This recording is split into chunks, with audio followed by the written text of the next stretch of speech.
இது எப்படி ஆரம்பிச்சேன்னு எனக்கு தெரியல. நான் ஒரு குரூப்ல இருந்து இந்த குரூப்புக்கு ஜஸ்ட் ஒரு போஸ்ட்மேன் வேலை தான் பார்த்துக்கிட்டு இருக்கிறேன். அங்க வர குரூப் மெசேஜ் எடுத்து நான் அதை போட்டுட்டு இருக்கிறேன். அந்த இடத்துல போடும் போது எனக்கு என்ன ஒரு இதா இதுன்னா, வர எல்லா மெசேஜும் நான் போட முடியாது. ஒரு நாளைக்கு 1000 மெசேஜ் அதில் வருது. அதை ஃபில்டர் பண்ற வேண்டிய கட்டாயத்துக்கு நான் வந்துடுறேன்.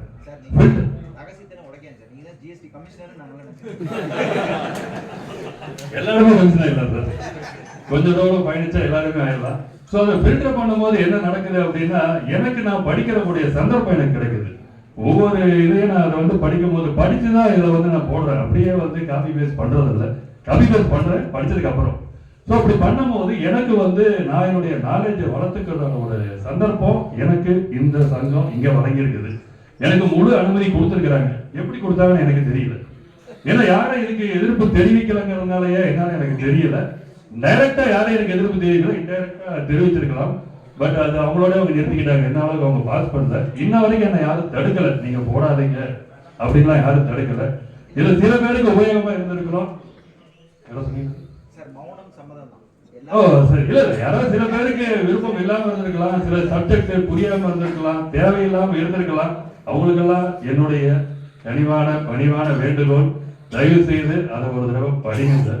நான் எல்லாமே அப்படியே வேணும்னு போடுறதில்லை. கொஞ்சம் படிச்சு பார்த்து உபயோகமா இருக்கிறதா போடுறேன்.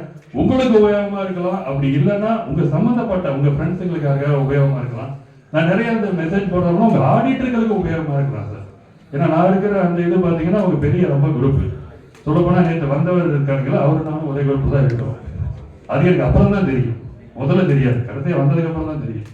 ஸோ அந்த மாதிரி உங்க ஆடிட்டர்களுக்கு கூட அது நிறைய பயனுள்ளதா இருக்கலாம். இப்ப நம்ம பண்ணிட்டு இருக்கிற நிறைய விஷயங்கள் பாத்தீங்கன்னா நம்ம நாலேஜுக்கு ஓரளவுக்கு தான் சார் தெரியும். ஆடிட்டருக்கு நம்மளுக்கு மேல இருக்கிறாங்க.